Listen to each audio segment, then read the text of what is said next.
The Atlantic Ocean separated millions of Africans from their homeland. It was a journey of forced silence, of names erased, and of lives redefined by the salt and the wind. But the ocean couldn't separate them from who they were. Across the water, a civilization survived. In the seeds of the grain and the heavy rhythm of the mortar, a bridge was built that no wave could break. This is the story of the Gullah Geechee, the people who turned the American lowcountry into a home for a continent. History is bigger than you were taught. The rice plantations of the Carolinas didn't grow by accident. They were the result of a specific high-stakes recruitment. The British knew they couldn't master this land alone. They targeted regions where rice cultivation had been a science for centuries. The slave traders weren't just looking for labor. They were looking for engineers, hydrologists, and farmers. Captives from these regions were sold at a premium. Their expertise was the Carolina gold before the first seed was even planted in American soil. Knowledge was the commodity. This was secret science, passed down in whispers. The ability to distinguish between salt and brackish water was the difference between a harvest and starvation. They understood the soil's chemistry, the way the salt could be flushed, and the way the sun could be used to dry the grain. They were the masters of a hostile environment. Even the children played a role, learning the rhythms of the field and the language of the birds. The knowledge was transferred through work, through survival, and through family.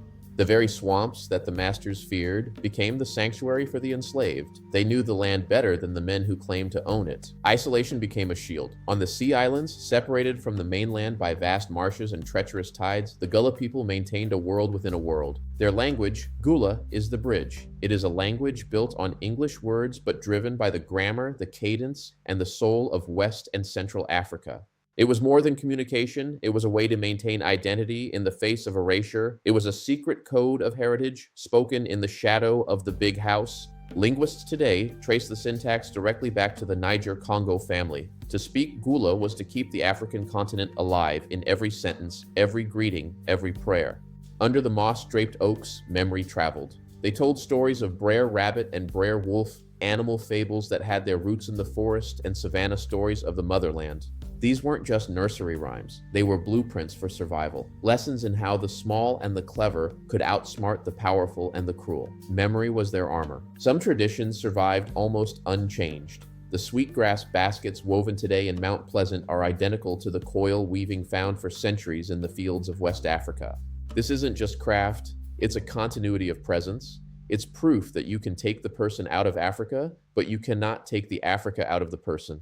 Food became history. The kitchen was a place of resistance and a sanctuary of preservation. They brought the seeds of their home with them across the water. These seeds were hidden in hair, tucked into pockets, and carried in memories. They were the genetic code of a continent planted in the soil of the Low Country. Eating wasn't just about sustenance, it was about community. It was about sharing the memory of a home that was thousands of miles away, one bite at a time.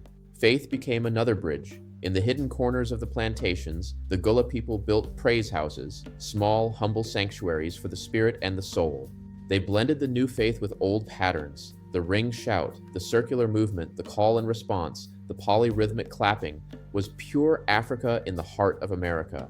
It was a spiritual resistance. The rhythm was their sovereignty, their prayer, and their freedom. This wasn't just a dance. It was a connection to the celestial. The counterclockwise movement mirrored the path of the sun and the stars, connecting them to the eternal rhythm of home. These were the hush harbors, places where the soul could breathe free even when the body was in chains. It was here that the spirit of resistance was forged and refined. In the 1930s, a song was recorded in Georgia.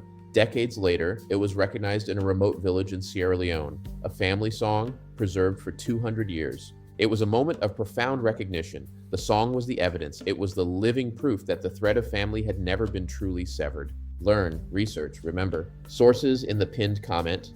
Subscribe and follow Great Moments Africa on YouTube and Facebook to join the community discussion. Comment below, have you heard this part of history before? Or which empire should we uncover next? And now you can also support Great Moments Africa as part of our Patreon and Amazon affiliates. Africa resisted. Sovereignty mattered.